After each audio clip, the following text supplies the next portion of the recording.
पे चोरी, हाँ चोरी पे चोरी, कथे की चुटकी चुनी की बोरी, चोरी पे चोरी, हाँ चोरी पे चोरी, एक डकैती और सीना जोरी, तौबा तौबा तौबा यारो मेरी तौबा।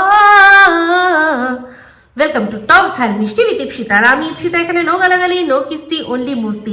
তো আজকে এই ভিডিও শুরুতেই যে গানটা গাইলাম, কার জন্য গাইলাম?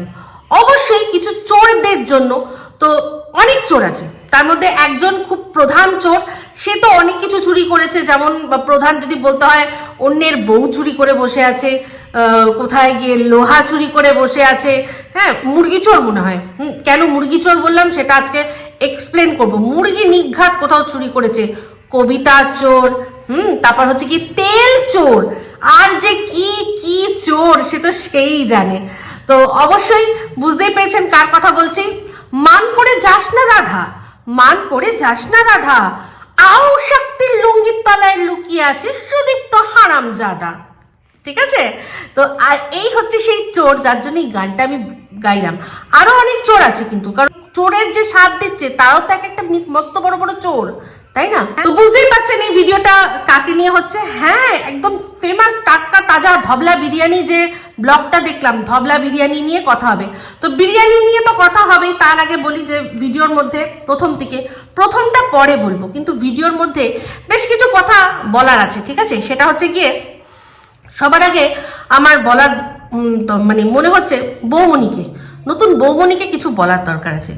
নতুন বৌমনি, তোমার কি মানে যোগ্যতা শুধুমাত্র বাসন মাজা অবধি, বা কে রান্না করছে তার জন্য একটু খুন্তি নেড়ে দেওয়া এই অবধি?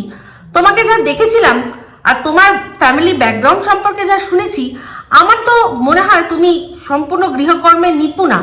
তাহলে তোমার গুণগুলোকে কেন মানুষ শোকেস করতে দিচ্ছে না? কেন মানে লোকের সামনে আনতে দিচ্ছে না? কেন তোমাকে মানে এমন ভাবে সাজিয়ে রাখা হচ্ছে যে যেই বাড়িতে, শ্বশুর বাড়িতে তুমি গেছো, তারা আর কি তোমাকে এত মানিয়ে গুছিয়ে নিচ্ছে? তোমার মনে হয় যেন তুমি কিছুই পারো না, কিছুই পারো না। আজকে এই বিরিয়ানিটা তুমিও তো করতে পারতে, নাকি পারতে না? জানি না, বিরিয়ানি না করতে পারো, বাট মাছের ঝোল বা ডিমের ঝোল এইসব কিছু তো করতেই পারো। তোমাকে রান্নাঘরটা কেন ছেড়ে দেওয়া হচ্ছে না? আজকে তোমার ননদিনী তোমার বাড়িতে রয়েছে, তার তো নিজের সংসার আছে। সেই সংসার এখন ভাঙতে বসুক, গড়তে বসুক, যাই বসুক না কেন, কিন্তু তোমার যে সংসারে তুমি এসে পড়েছো, তো ওই কিচেনটাতে তো তোমার অধিকার আছে। তো সেই অধিকার তুমি কেন ফলাও না, বা ফলানোর দরকার নেই? অ্যাটলিস্ট যখন যা যা হেল্প করছো সেগুলো আমাদের কেন দেখানো হয় না? আমার মনের মধ্যে এটা পুরো মনে হয় যে তুমি এমন অনেক কাজই করো যেগুলো কিন্তু আমাদের দেখানো হয় না। এমনভাবে উল্টে প্রেজেন্ট করা হয় যে বাবা দেখো, আমরা বাড়ির মেয়েকে, বাড়ির বউকে একই রকম ভাবে ট্রিট করি।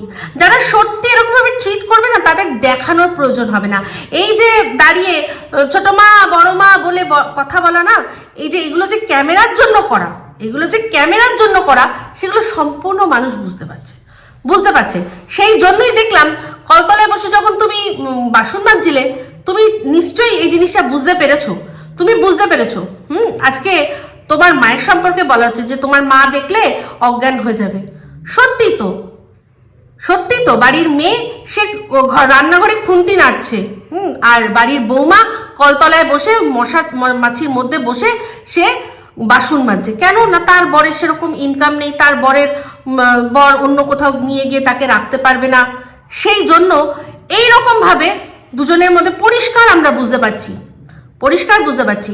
যখন একটা ছোট ক্লিপ কেনা হয়, তখন বলা হয় যে মেয়ের জন্য একটা ক্লিপ, বউয়ের জন্য একটা ক্লিপ। কিন্তু মেয়ে যখন একটার পর একটা শাড়ি কিনছে, কুর্তি কিনছে, হ্যাঁ, সেগুলো কিন্তু তখন বলা হয় না, তখন এনে দেওয়া হয় না যে না, আমাদের বাড়ির বৌমাটাকেও আমরা এরকমই দিই, কুর্তি টুর্তি সেরকমই দিই। সেটা কিন্তু হয় না। তুমি বুঝতে পারছো ব্যাপারটা? তোমার মনে কিন্তু আমি যা দেখলাম কিছু নেই। কারণ তুমি যখন দেখলাম বাপের বাড়ি থেকে এসছো, তুমি নিজের জন্য কতটা কি এনেছো কিনা জানি না, কিন্তু তোমার ননদের জন্য কিন্তু ভরে ভরে, তোমার সামর্থ্য অনুযায়ী, তোমার আর কি সামর্থ্য আছে, তোমার বরের কি কতটাই বা ইনকাম আছে, তুমি তো নিজেও কিছু করো না। তো সেক্ষেত্রে তুমি কিন্তু যা যা নিয়ে এসেছিলে না, সেই গিফটগুলোর মধ্যে একটা আন্তরিকতার ছোঁয়া পেয়েছিলাম। কিন্তু তোমার ননদ যখন তোমার জন্য গিফট নিয়ে আসে, সেখানেও বলে এনেছি, কিন্তু প্রাণে ধরে তোমাকে পুরোটা দেয় না, বলে হ্যাঁ এনেছি, সবাই আমরা ব্যবহার করব, সবাই আমরা ব্যবহার করব। তুমি যখন ওর জন্য গিফট নিয়েছিলে তুমি কিন্তু পুরোটা ধরে ওকেই দিয়ে দিয়েছিলে, যেটা তোমার জন্যই এনেছি। তুমি সেখান থেকে ভাগ চাওনি যে আমাকেও একটুখানি দিও। সে তোমার ননদ হয়তো বলতেই পারে যে তুমি একটু পরে দেখো কেমন লাগে, সেটা আলাদা ব্যাপার, কিন্তু তুমি সেই আশা রেখে গিফটটা যে দিয়েছো সেটা কিন্তু একবারও ফিল করতে পারি না, জানো। তোমাদের মধ্যে আমাদের মধ্যে না একটা ক্যামেরার এই যে লেন্সটা আছে না, মনে হয় যে অনেক দূরত্ব, কিন্তু যারা সত্যিকারে বুঝতে পারে তারা না বোঝার চেষ্টা করে, তারা ঠিক বুঝতে পারে। তো সেই জিনিসটা ফিল করতে পারি যে তোমাকে যখন কোনো জিনিস দেওয়া হয় তার মধ্যে যে ইন্টেনশন, হ্যাঁ, যে দেখনদারিটা থাকে। তুমি যখন গিফট নিয়ে এসেছিলে তখন কিন্তু আমার মনে হয় সেই দেখনদারিটা, সেই জিনিসটা তোমার মধ্যে ছিল না, কারণ তুমি তাকে জিনিসটা প্রাণে ধরে পুরোটাই দিয়ে দিয়েছিলে, যেটা তোমার জন্য, তোমার জিনিস, তুমি ব্যবহার করবে। তুমি মানে এটার মানে একেবারেই শিওর আমি যে তুমি বলনি যে যেগুলো নিয়ে এসছি দিদি তুমিও ব্যবহার করো আমিও ব্যবহার করবো, এটা কিন্তু বলেনি। কিন্তু তারা যখন তোমাকে গিফট দেয় তারা কিন্তু বলেই দেয় নিয়ে আসা হয়েছে, সবাই আমরা ব্যবহার করব, আমরা সবাই রাজা। মুখে আমরা সবাই রাজা বলা আর সেটা কাজে করে দেখানোর মধ্যে বিস্তর তফাৎ। মেয়েকে মানে বৌমাকে যারা মেয়ে করে রাখে না, তাদের ক্যামেরায় ওরকম বন্দি করে দেখানোর দরকার নেই। মানুষ এমনি ফিল করতে পারবে, যেমন কিনা এই তোমার ননদের ক্ষেত্রে সবাই ফিল করতে পারছে যে কই এত অত্যাচারিত এত বছর ধরে আমরা তো বুঝতে পারতাম না। কিন্তু আজকে দেখো তোমার 2 মাস হয়েছে, ডিফারেন্সটা আমরা পুরোপুরি চোখের ওপর পরিষ্কার হয়ে গেছে যে তুমি কলতলায় বসে বাসন মাজছো আর সবসময় তুমিই যাও, এটা আমি দেখেছি, আমি লক্ষ্য করেছি, তুমিই যাও। এই যে তোমার ননদ মাঝে মাঝে যে মাছ কাটা দেখায় না, এই জিনিসটা সম্পূর্ণ ওর নিজের মানে খুঁতখুতানির জন্য। ওর এত বছর ধরে তো জানি যে কিনা যেখানে যার বাপ শ্বশুর বাড়িতে বলছে যে তার এত অত্যাচারিত, ওদিকে সেই ডিসাইড করে দিত যে মাসে একবার খাসির মাংস হবে, তার বাইরে তার যে এত ওর শাশুড়ি যে এত অত্যাচার করতো না, তারও ক্ষমতা ছিল না কিন্তু মাসে 2 বার বা সপ্তাহে 1 দিন পাঁঠার মাংস নিয়ে আসার, খাসির মাংস নিয়ে আসার, তার কোনো ক্ষমতা ছিল না। লাস্ট যেদিন মনে হয় ওদের বাড়িতে খাসির মাংস হচ্ছে সেদিনকেও ওর বরকে বলেছে মুরগির মাংস আনতে, বর ইচ্ছা হয়েছে খাসির মাংস এনেছে, তার জন্য অশান্তি করেছে যে আমি বললাম মাংস আনতে, তাও পাঁঠার মাংস নিয়ে আসলো। সেক্ষেত্রে বর বলেছে যে ইচ্ছা করছে একটু নিয়ে এসছি, সেক্ষেত্রেও কি করেছে নিজে বসে ধরে ধুতো, কারণ ওর অন্যের হাতে মাছ ধোয়া মাংস ধোয়া পোষায় না। এই কারণে যদি এখন এই জিনিসটা করে না, আমরা যারা পুরনো আছি আমরা কেউ কিন্তু এটা ভাববো না যে বৌদির খাটনি কমানোর জন্য দেখো ননদ গিয়ে মাছ ধুচ্ছে বা মাংস ধুচ্ছে, এটা ওর মানে খুঁতখুতানি রোগ, ওর অন্যের হাতে মাছ মাংস ধোয়া পছন্দ হয় না। তো এই ক্ষেত্রেও কলতলায় যায়, কোনো বাসন মাজে কোনোদিনও, হ্যাঁ, ওরকম ভাবে মানে তোমার অবর্তমানে হয়তো গেছে, যায় হয়তো, কিন্তু বেশিরভাগই কিন্তু দেখি ওই কলতলার পার থেকে তুমিই আসো। তো সে আজকেও দুবার দেখেছি, ঠিক আছে, একবারের কথা তো উল্লেখ করলাম, তারপরের বার একটা অন্য সময় বলছি। শোনো, তোমার যখন গেল যারা অন ক্যামেরা দেখে শেষ, তারা কি বলবে বউকে, এই তাড়াতাড়ি করে বাসন মাছ মেশে ঘরে যা গিয়ে গিলে নিবি, এরকম বলবে না তো, তার তো ওরকম ভাবে বলবে না। যে যতটা মিষ্টি ঝরিয়ে বলছে এখন, সেটা আজ থেকে 5 বছর পরে দেখবো থাকে কি থাকে না, ঠিক আছে। তো যাই হোক ভাই, প্রথম দেখলাম, বললাম না ধবলা biryani, one kind of biryani, যে বিরিয়ানির মধ্যে কাজু কিশমিশ পড়ে, মানে নবাব ওয়াজিদ আলী শাহ যে কিনা লখনৌ থেকে কলকাতায় এসে বসবাস করেছিলেন, যিনি মানে আমাদের কলকাতা বিরিয়ানিকে একটা অন্য লেভেলে নিয়ে চলে গেছেন। আলু যেটা ইম্পোর্টেড সবজি ছিল তখন, সেটাকে অ্যাজ এ ডেলিকেসি মাংসর সাথে দিয়েছে, যোগ করতে বলেছে। সেই ওয়াজিদ আলী শাহ এই বিরিয়ানি যদি দেখে তাহলে ভাববে যে ভাগ্যিস ভাই আমি মরে গেছিলাম, ভাগ্যিস জীবিতকালে আমাকে দেখতে হয়নি, নাহলে বিরিয়ানির মধ্যে জিরে কে দেয় ভাই, জিরে, মাই গড, সিরিয়াসলি। তো জিরে দেওয়া, তার উপর কাজু কিশমিশ, মানে এই নবাবের চেয়েও নবাব আর কি, একেবারে নবাবের চেয়ে নবাব। তো সেই নবাব নন্দিনীর ওপরের নবাব নন্দিনী সে কাজু কিশমিশ দিয়েছে বিরিয়ানির মধ্যে। আচ্ছা, কারণ তার ভালো লাগে, কারণ সে তো নিজের জন্য করছে, অন্যের জন্য থোড়াই করছে। তাহলে নালে দেখুন লাইফা যে কথাটা বললো, লাইফা যে কথাটা বললো যে বিরিয়ানির মধ্যে এইরকম ছোট ছোট মাংস কে দেয়, এটাই তো সত্যি কথা। বিরিয়ানি মানেই তো মাংস সাইজগুলো বড় হবে, কিন্তু সে বেচারার কিচ্ছু করার নেই। সে জানে কোনটা ঠিক কোনটা বেঠিক, কোনটা উচিত কোনটা অনুচিত, ও সমস্ত জানে, কিন্তু বেচারার কিচ্ছু করার নেই, কিচ্ছু করার নেই। একটা সময় শুনেছিলাম প্রতিবাদ করেছিল, কিন্তু তারপর দেখেছে সেই প্রতিবাদের কোনো লাভ হয়নি, সেই প্রতিবাদের কোনো লাভ হয়নি। তাই জন্য এখন গো উইথ দ্য ফ্লো, কিছু করার নেই। তো একটা কথা বলতে যাচ্ছিল, তোর তো বেশ ভালো ভাগ্য ভালো, এরকম কিছু একটা শুরু করছিল, সেটা এডিট করে দেওয়া হয়েছে। কথাও যা বলার ও ঠিকই বলেছে, কিন্তু আমাদের সেটা শুনতে দেওয়া হয়নি, ঠিক আছে? কারণ সেটা লজ্জাস্কর হবে। সেই দিন কেক কাটার দিন আচ্ছা করে ভান্ডা ফুটিয়ে দিয়েছিল, ঢেপি মেপি বলে। তো এখন ওর কথা খুব বুঝে শুনে আমাদের কাছে প্রেজেন্ট করা হবে। তো সেক্ষেত্রে বললো কি না, আমার এরকম পছন্দ, আমি এরকম করেছি। কারণ সত্যি যে পয়সাটা খরচা করছে, আমরা তো সবাই জানি, আগে কথায় ছিল জোর যার মুলুক তার, মানে যার হাতে পাওয়ার, যে যার হাতে প্রচুর মানুষজন, তার জোর যার মুলুক তার, জোর যার মুলুক তার এখনো আছে, এরাই করে। কিন্তু সেখানেও এখন আরো তার চেয়ে জোরের সাথে বেশি জোর হয়েছে পয়সার জোরটা এসছে না। ও তো আর ওর পয়সা দিয়ে মাংসটা নিয়ে আসেনি যে ও ডিসাইড করে দেবে যে মাংসর পিসটা ওই দাদা বৌদি বিরিয়ানি স্টাইলের এক একটা পিস 100 থেকে 120 গ্রাম ওজনের হবে। ওর তো সেটা বলার দিই, ও শুধু বলেছে এটা উচিত এটা অনুচিত। তো যাই হোক, তার উচিত অনুচিতকে গুলি মেরে দিয়ে ওই রকমই ছোট্ট ছোট্ট, মানে সেই কি বলবো, যাই হোক থাক, খাবার জিনিস তো, দিয়ে ছোট ছোট পিস দিয়ে বিরিয়ানি করলো। তো যাই হোক, বিরিয়ানির ক্ষেত্রে বললো যে ডিম ভাই বাপের জন্মে কেউ দেখিনি যে কোনো এত রেস্টুরেন্টে খেয়েছি আমি, 5 স্টার থেকে শুরু করে ফুটপাথ সব জায়গায় বিরিয়ানি একটা জিনিস এমন আমি খেয়েছি। হ্যাঁ, 5 স্টার হোটেলেও বিরিয়ানি খেয়েছি, আবার আমি 5 স্টার কি 7 স্টার হোটেলেও বিরিয়ানি খেয়েছি, আবার ফুটপাথে দাঁড়িয়েও বিরিয়ানি খেয়েছি। তো এত জায়গা গেছি, কোনো দিনও আমি দেখিনি যে বিরিয়ানির যে ডিমটা হয় সেটা ভাজা ডিম। কিন্তু এই বলছে, ওই যে বললাম ধবলা biryani, one of a kind biryani, ধবলা বিরিয়ানিতে ডিমটা ভাজাটাকে হলুদ দিয়ে আর রসালো, রস ছাড়া কিচ্ছু চলবে না এখন, পুরো রসের টইটুম্বুর করে ডিম। তো যাই হোক, সেক্ষেত্রে কজনকে ডাকা হয়েছে, কজনকে খেতে বলা হয়েছে, কজন খাবে না খাবে, সমস্ত কিছু হিসাব দিতে আমাদেরকে বসলো, অ্যাজ ইফ কে ও হিসাব দেবে আর সেই হিসাব অনুযায়ী আমরা চলবো। তো বারবার করে যে ছেলেটার নাম নেয়, জানি না আদৌ সেই ছেলেটাকে দেয় কি দেয় না। তো বললো যে 6 জনের বিরিয়ানি হচ্ছে, ওদিকে দেখলাম 7-8 পিস ডিম নিয়েছে। তো হতে পারে, এখন তো অনেক বেশি লাগে না, মানে একজনের তো একটু ডবল ডিম লাগে মনে হয়, ডবল খাটনি, ডবল শিফটে চলছে না, দুদিকে কিন্তু শিফট চালাচ্ছে। তো লাইফা একটু সাবধান।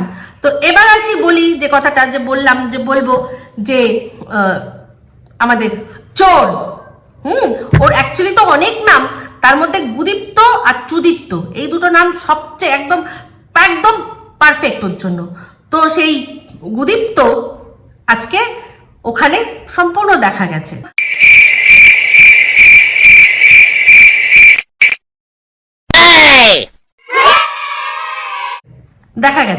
তো একটা স্ক্রিনশট দেখলেই আপনারা বুঝতে পেরে যাবেন যে এই যে এটা কে। আপনারা লক্ষ্য করে দেখবেন, প্রথম যখন ভিডিওটা শুরু হলো, তখন যখন বিরিয়ানি হবে এইসব নিয়ে আলোচনা হচ্ছিল, ওর মা ও বলছিল যে হ্যাঁ মুরগির মাংস, পাঁঠার মাংস, সেখানে পাশ থেকে একটা আওয়াজ আসলো, সেখানে বলল যে আমি মুরগির মাংস খাই না। তো আমরা এতদিন ধরে ওদের ব্লগ দেখছি, আমরা সবাই জানি যে ওদের বাড়িতে এমন কেউ নেই যার কিনা মুরগির মাংস সে খায় না। ওর বাবা অস্ট্রেলিয়ান ভালোবাসে, কিন্তু ইন্ডিয়ানটাও খায়, আর তাছাড়া কি আছে, সবাই খায়। তাহলে এমন কে আছে যে নাকি খায় না, এই মুরগির মাংস খায় না? তো অবশ্যই সেই ফোকলা, সেই যে ফেমাস ফোকলা, সেই খায় না। এই যে আমাদের না একটা কাহাওয়াত ছিল, ছোটবেলায় আমরা খুব বলতাম যে ভিখারির জাত ভিক্ষা করে খায়, অন্যের বাড়িতে থাকে আবার কালার টিভি দেখে, এ হচ্ছে সেই মাল, অন্যের বাড়িতে থাকে আবার মুরগির খাবো না, পাঠা খাবো না, মুরগির খাবো। এ তোর লজ্জা করে না রে? বসে বসে একজনের পয়সায় খাচ্ছিস। তাও তো যদি মানতাম যে ও তোর কোনো সম্পর্কের কেউ হতো। কি সম্পর্কের তোর? কে তোকে রেখেছে? না রেখেছে বল? তোর তো ক্ষমতা নেই, দেখ একটাকেও রাখতে পারলি না, একটাকেও রাখতে পারলি না, সব জুতো মেরে মেরে মানে তোকে তোর মুখে জুতো মেরে মেরে সব চলে গেল। এখন একটাকে পাইছিস সেই জন্য তার পয়সায় বসে বসে গিলছিস। তোর লজ্জা করে না? আর লজ্জা করবে কি? তোর লজ্জা করলে খাবি কি? তুই তোর ওই যে দিদি যার সাথে তুই সেক্স চ্যাট করিস, তার বরটা ভেড়াটা, সব তোরা লজ্জা যদি করিস তাহলে তোরা খাবি কি বল? তো সেখানে ওর পয়সায় বসে খাচ্ছে। তোর দিদির এটা মনে হয় না, এই যে এত সবার বরের ক্ষেত্রে বলে যে বউকে ভাঙিয়ে খাচ্ছে, বউয়ের পয়সায় বসে বসে খাচ্ছে, এই যে তুই শুয়ে বসে দাঁড়িয়ে হামাগুড়ি দিয়ে সব রকম ভাবে যে খাচ্ছিস, তাও তো যার পয়সায় খাচ্ছিস সে তো তোর কোনো সম্পর্কের কেউ নয়ই, এখন কোনো সম্পর্কের শিল মোহর বসায়নি। হ্যাঁ, দুদিন যদি লাত মেরে দুদিন পর তোকে বার করে দেয়, তুই কি করবি? তোর লজ্জা করে না? হ্যাঁ, ওদের পয়সায় বসে বসে খাস। আবার নির্লজ্জ বেহায়ার মতো বলছে আমি তো চিকেন খাই না। সত্যি। হ্যাঁ বন্ধুরা, এই যে এর ক্ষেত্রেই এটা মানে এটা ওই কথাটা ওই বলেছে। হ্যাঁ, কারণ দেখবেন যখন কথাটা আসছিল, কথাটা যে দূর থেকে আসছিল বোঝা যাচ্ছিল। ওই যে ওখানটায় পায়চারি মারছিল আর তার মধ্যে এই যে ওরা ডিসাইড করছিল সেই কথার মধ্যে একটা ফুট কেটে দিল যে ও চিকেন খায় না, তাই জন্য যেন ওর জন্য খাসির মাংস আনা হয়। তো আমরা এর আগে দেখেছি একটা সেই রেস্টুরেন্টে গিয়ে খেয়েছিল, মনে আছে?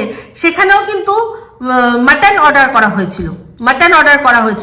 ফ্রাইড রাইসের সাথে আমি বলেও ছিলাম যে ভাই ফ্রাইড রাইসের সাথে মাটন কে খায় ভাই? তো এইবার বুঝলাম এই আদিখেলা এই যে ভিখারির বাচ্চাটা খায়। এই ভিখারির বাচ্চাটা লোকের ওই যে মুরগি কেন খায় না, মুরগি চুরি করতে গিয়ে ধরা পড়ে প্যান্ট জামা খুলে পুরো ওর ল্যাঠা মাছ ধরে বেঁধে রেখেছিল, ওটার সাথে ইট ঝুলিয়ে দিয়েছিল, বলেছিল যে যতক্ষণ না তুই বলবি যে মুরগি খাওয়া ছাড়ছি আজকের দিনের পর থেকে, তবের থেকে তোকে মানে তাছাড়া তোকে ছাড়বো না। ওই ল্যাঠা মাছ বাঁচাতে গিয়ে ও মুরগি সেই দিন থেকে যে তবা করেছে যে না আর কোনোদিন আমি মুরগি খাবো না, তো সেই জন্যই ও মুরগি খায় না, বুঝলেন না? এই হচ্ছে ব্যাপার। তো যাই হোক, তো বুঝতেই পারছেন। তো সেখানে দেখুন ওখানটাতে সমানে পায়চারি করছে, আর ও পায়চারি করছে, তারপরেই দেখলাম লাইফার বউ ঘরে এসে ঢুকলো। তাহলে ব্যাপারটা বুঝছেন? এখানে খাবারের দিকে নজর রাখছে, ওদিকে লাইফার বউয়ের দিকে কিন্তু নজর রাখছে। তো লাইফাকে বলবো, লাইফা খুব সাবধান, তোমার কিচ্ছু করার থাকবে না, কিন্তু তোমার কিচ্ছু করার থাকবে না। একে জানো তো ভালো করে এ কি জিনিস। তো ভাই মাল নিজ দায়িত্বে রাখো, খুব সাবধানে রাখো, কারণ এ একটা এমন জিনিস, বউয়ের সাথে পাশে বউ ঘুমিয়ে পড়েছে, সমস্ত কিছু ওর মানে শান্তি প্রদান করে ঘুমিয়ে পড়েছে, তারপরেই ও এই শান্তির ছেলে অন্যের সাথে গেছে চ্যাট করতে, বুঝেছো? তাহলে ভাবো কোন সময় যে রাত্রিবেলা এপাশ থেকে এপাশে চলে আসবে, ধরতে পারবে না। আর তখন কিচ্ছু করার থাকবে না। কারণ কি করবে যদি এটা নিয়ে বলতে যাও, পাড়ার লোক তো তোমাদের এসে মানে যা বলার বলবে যে কোন হিসাবে আপনারা অ্যালাউ করেন। প্রথমত এটা ইল্লিগাল, তাহলে বুঝতে পারছো? তো এই হচ্ছে ব্যাপার বন্ধুরা, এই হচ্ছে ব্যাপার। আর একটা স্ক্রিনশট দিচ্ছি, এই স্ক্রিনশটটা দেখুন। এই যে দড়িতে যে জামাগুলো শুকাচ্ছে, সেই জামাগুলোর মধ্যে এই যে কালারের জামাটা, এই কালারের জামা পরা একটা ফোকলা টাকলাকে আপনারা দেখতে পাবেন আরসের ভিডিওতে, থাম্বনেলে সবসময় ছবি থাকে। দেখুন তো টি শার্টটা মিলিয়ে চেনা যাচ্ছে কিনা, চিনতে পারছেন? দেখুন, এই হচ্ছে ব্যাপার। সম্পূর্ণভাবে এটা প্রমাণিত যে ফোকলা ওখানেই থাকছে। কারণ যেখানে থাকতো সেখান থেকে খবর লিক করে দিচ্ছে, খবর লিক হয়ে যাচ্ছে, সেই জন্যই এখানে একজন, সে নাকি আবার সরকারি চাকরি, মানে প্রশাসনিক কাজের সাথে যুক্ত, এদের দালালদের দিয়ে বলে প্রশাসনিক কাজের যুক্ত, যদিও এর দালাল এখন কোনো যুক্তি কোনো কিছু ধার দেয় না। ওর ভিডিওগুলো দেখেই মনে হয় ওকে একটা স্ক্রিপ্ট লিখে দেওয়া হয়েছে, ওই এক কথা এক জিনিস হাজারবার লোকে হাজার প্রমাণ দেওয়া সত্ত্বেও ওই এক কথা যেন মনে হয় পুরো স্ক্রিপ্ট দিয়ে, যেরকম নিউজ রিডারদের যেরকম সামনে একটা বোর্ডের মধ্যে লেখা থাকে আর গড় করে বলে, পুরো মনে হয় যেন ওর সেরকম ধরনের ভিডিও হয়। তো সেখানে সেই এক কথা, সেই কত যেন 14 থেকে 17 এইসব ভুলভাল কথা এখনো সেই এক কথা বলে যাচ্ছে। এদিকে সন্দীপকে বলছে 5 লাখ টাকা চোর, আর এদিকে যে কত লাখ টাকা সোনা হাফিস করে দিয়েছে ওর মনিব, সেটা বলবে না, সেটা কোনো দিনও বলবে না। হ্যাঁ, তো জানে সবই, কিন্তু বলবে না কিছুই। এই দালাল খুব না বলেছিল আমার কাকু, ওই কাকুর সাথে তো ওর ব্যাপার আছে, ওই কাকুর সাথে ব্যাপার আছে কিন্তু। হ্যাঁ, কাকুও কিন্তু অনেক জায়গায় গিয়ে আউ আউ করছে। হ্যাঁ, তো সেই কাকুর সাথে ব্যাপার আছে, বলা যায় না, কাকুর সাথেও হতেই পারে। ও যেরকম সুগার ম্যামি হয়তো এখন একটা সুগার ড্যাডি খুঁজতে চাইছে। তো সুগার ড্যাডি না, ওর ড্যাডি হবে না, কারণ ওনার যা বয়স, এ তো 33 বুড়ির মাথা ফেটে গিয়ে সমস্ত রাজ বেরিয়ে চলে এসছে। ভাইরে ভাই, সীমাকে সোমাদিকে কালার করা নিয়ে কিরকম ভাবে বলতো না ও, যে লজ্জা করে না চুলে রং করে। এইবার মাথা ফাটাতে পুরো ভান্ডা ফুটে গেল। মাথা ফাটলো না ভান্ডা ফাটলো আমি বুঝতে পারলাম না, ধরতে পারলাম না। পুরো দেখা গেল যে সামনের দিকে পুরো কালার করে, আর এত কালার করার পরেও কিন্তু ওর একটা সাদা চুল দেখা গেছে। একদম এই যে এইসব জায়গায় দেখবেন একটা সাদা চুল দেখা গেছে। ভাই, বয়স কোথায় লুকাবি? তুই যখন তেল ঢালছিলি না, যখন তেল ঢালছিলি ওই আলু মাখার মধ্যে এই যে হাতগুলো দেখে বয়স বোঝা যাচ্ছিল। দেখ আমার হাত, দেখ দেখ দেখ দেখ দেখ দেখ দেখ হ্যাঁ, এখানটা ওর রিঙ্কলস, হাতের মধ্যে রিঙ্কলস, পুরো রিঙ্কলস। আধ বুড়ি কোথাকার, আধ বুড়ি। ও কি চিকিৎসা করাবে? ওর বয়স মানে হবে আদেও? ও তো কি বলবো, যেটা বয়সজনিত কারণে মেনোপজ হওয়া, সেই বয়সে চলে এসছে ওর, যা দেখে মনে হয়। লাইভগুলোতে দেখে তাকানো যায় না। আর ওই রকম ভাবে আসল রিয়েল লুক, পুরো মুখটা দেখি আবার কি করে যে ফিল্টার দেয় আমি বুঝে পাই না। এমন ফিল্টার দেয় যে জামা কাপড়ের কালার, ডালের কালার, ঝোলের কালার, সব কালার চেঞ্জ হয়ে যায়, সব চেঞ্জ হয়ে যায়।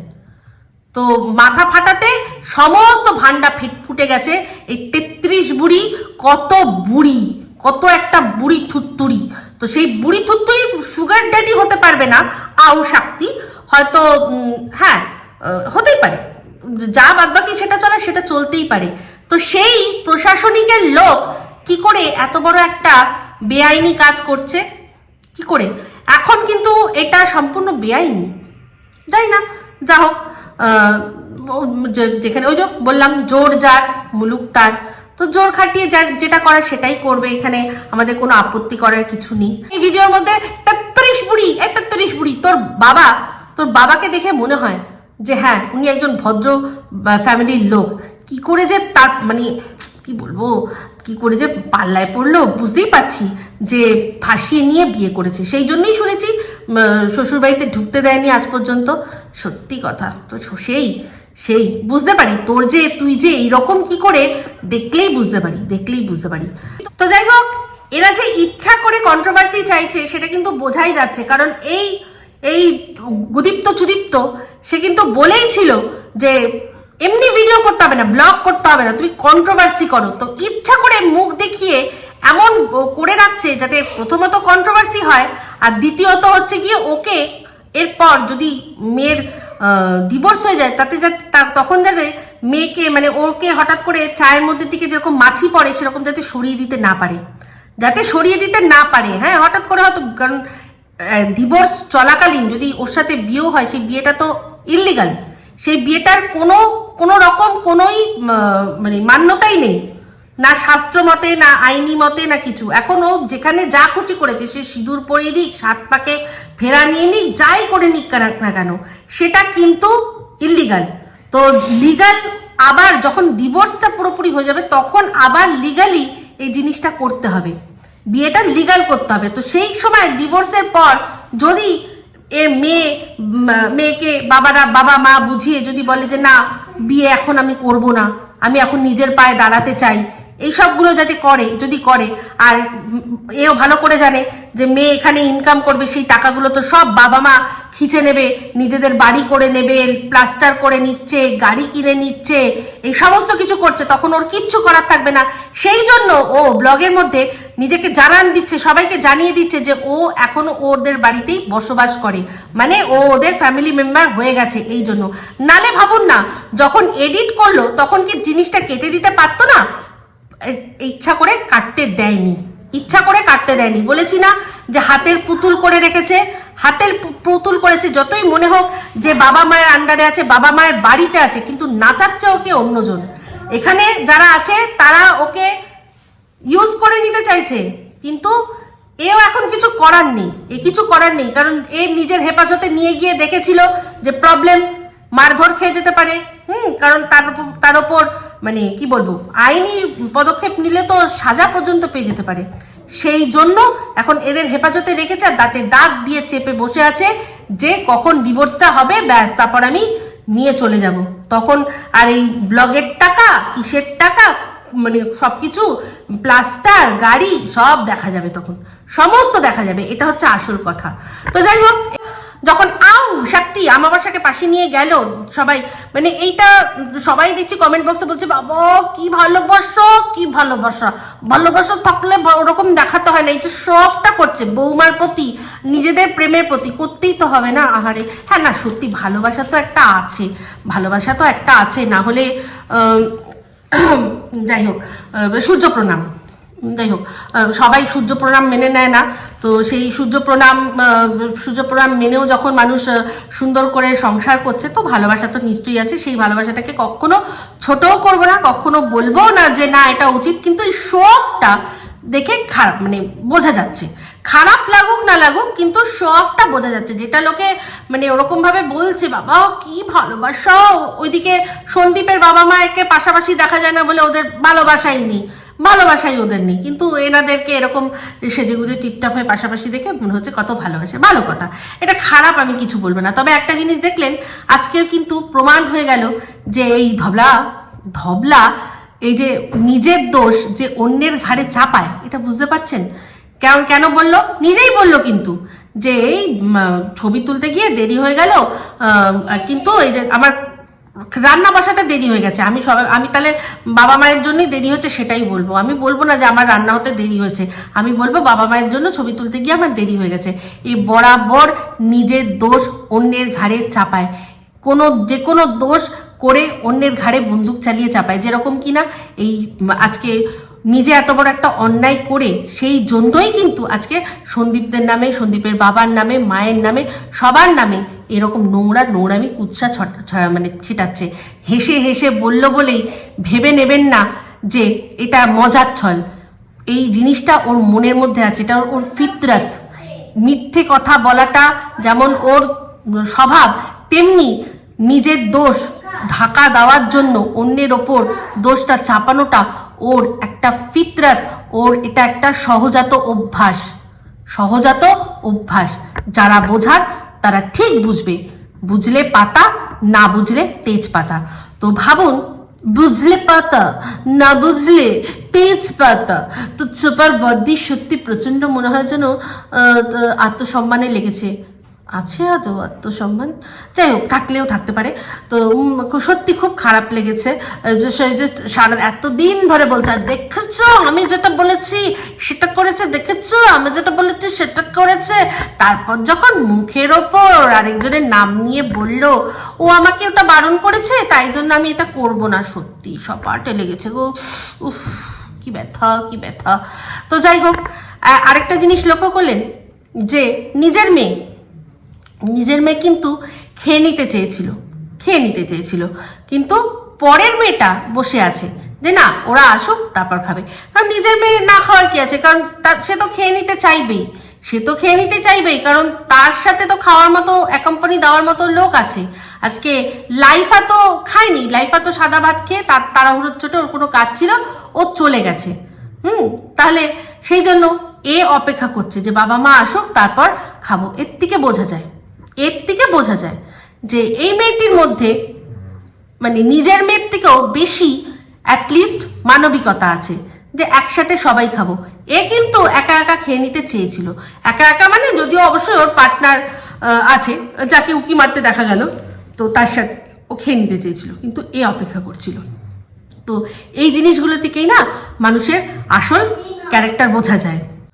আজকে এই কন্ট্রোভার্সি চাইছে বলে এরকম উকি ঝুঁকি দিয়ে ভিডিওর মধ্যে আসছে, তাহলে বলুন এর ভিউজ হবে না তো কার ভিউজ হবে? এই যে এইসব দেখে সবাই আমরা কন্ট্রোভার্সি ক্রিয়েটাররা অবশ্যই ভিডিও করব এবার সেইটা দেখার জন্য দর্শকদের মধ্যে কৌতূহল জাগবে। এখন যদি এরকম সেম সন্দীপের চ্যানেলেও সন্দীপের ভিডিওর মধ্যে এমন কোনো কাউকে দেখা যায় রহস্যময়ী, তখন দেখবেন তখনও লোকে যাবে, গিয়ে উকি ঝুঁকি মারবে। তবে আমি বলবো যে এই রকম করে লাভ নেই। আজ দুদিন এইরকম নোংরামি খোঁজার জন্য গিয়ে উকি ঝুঁকি মারছে, কাল যখন দেখবে সবকিছু সমস্তটা ওপেন হয়ে যাবে, মানে কৌতূহল যখন মিটে যাবে। আরে একটা না একটা সময় তো কৌতূহল মিটবে, কতদিন এরকম থাকবে? একবার না একবার তো সামনে চলেই আসবে যে হ্যাঁ এর সাথে আমার সম্পর্ক হয়ে গেছে, ব্যাস সবাই জেনে গেছে, সর্বজন বিদিত হয়ে গেছে, ব্যাস দ্যাটস ইট। সেই দিনকার পর থেকে লোকের ইন্টারেস্ট চলে যাবে। তার আগের দিন অবধি এরকম রয়েছে। তেমনি সন্দীপেরও যদি সেরকম করে, দুদিন হলো, 3 দিনের দিন আবার সেই ভিউজ কমে যাবে। তার চেয়ে কোনো দরকার নেই, কোনো দরকার নেই। নিজের যেটা লাইফ, যেটা রিয়েল, যেটা হচ্ছে সেইটা দেখিয়ে সম্মানের ভিউজ যদি কমও পাওয়া যায় ভালো, এরকম অসম্মানের ভিউজের চেয়ে, অসম্মানের ভিউজের চেয়ে। যার হাত ধরে সমাজে চলতে পারে না, তাকে লুকিয়ে লুকিয়ে রেখেছে, লুকিয়ে লুকিয়ে বিরিয়ানি খাওয়ানো, এটা কতটা লজ্জার ব্যাপার ভাবুন, লজ্জা। তো এই সম্পর্কে মানে এই রকম ভিউজের কোনো মানে আমার কাছে নেই, আমার কাছে কোনো দাম নেই। তাহলে বুঝলেন যে আজকের ভিডিওর ইন্ট্রোডাকশনে আমি এই গানটা কেন করলাম, যে চোরি পে চোরি এক ডাকাতি আর সিনা চুরি, মানে একে তো নিজেরা চুরি করছে, যা করছে সমস্ত কিছু বেআইনি কাজ করছে, আবার সিনা জড়িও করছে। কিরকম ভাবে? কারোর সাথে কাউকে স্ট্রাইক দেবে বলে ভয় দেখাচ্ছে, কারোর বিরুদ্ধে আইনি পদক্ষেপ নেবে বলে ভয় দেখাচ্ছে, নিজেরা আইন ভাঙছে, আর অন্যকে, ওদেরকে বলা হচ্ছে বলে সেটার জন্য অন্যকে ধমকানি দিচ্ছে, সিনাজরি করছে। সেই জন্যই আজকে এই কথাটা বলা। আরো অনেক নোংরা নোংরা খেলা খেলছে, যে খেলাগুলো আপনারা বুঝবেন আনস্তার ভিডিওতে সম্পূর্ণ বুঝিয়ে দিয়েছে। আমি মানে মুখেও আনতে চাই না, এতটাই ঘেন্না লেগে গেছে। একটাই কথা বলবো, যে পারলে বয়কট করুন। কারণ আপনারা কিন্তু কোনো একটা অসহায় কোনো মেয়ের পাশে দাঁড়াচ্ছেন না, সেই মেয়েটি যার দ্বারা কন্ট্রোল, তার পাশে দাঁড়াচ্ছেন। এই টাকাগুলো তার খাতে খরচা হচ্ছে, কারণ সে চিকেন খেতে পারে না, তার জন্য মাটন আসছে, আর আপনাদেরই কষ্টের পয়সা দিয়ে এরকম ভাবে একে তো নোংরামি করছে, তার উপর আমাদের ওপর যারা কিনা আমরা প্রতিবাদ করছি, যারা কিনা অন্যায়টাকে অন্যায় বলছি, তাদের মুখ চেপে ধরে রাখার চেষ্টা করছে, আমাদের গণতান্ত্রিক অধিকার খর্ব করার চেষ্টা করছে। তো পারলে বয়কট করুন। তো যাই হোক বন্ধুরা, এই ভিডিওটা এই অবধি রাখছি, এরপর আবারও আসছি অন্য ভিডিও নিয়ে। তো এই ভিডিওটা ভালো লাগলে অবশ্যই লাইক, শেয়ার, কমেন্ট করতে ভুলবেন না। যারা চ্যানেলটা সাবস্ক্রাইব করেননি তারা সাবস্ক্রাইব করে নেবেন। সবাই ভালো থাকবেন, সুস্থ থাকবেন। আবার আসছি খুব শীঘ্রই একটা নতুন ভিডিও নিয়ে। Me Ipsita signing off. Love you all.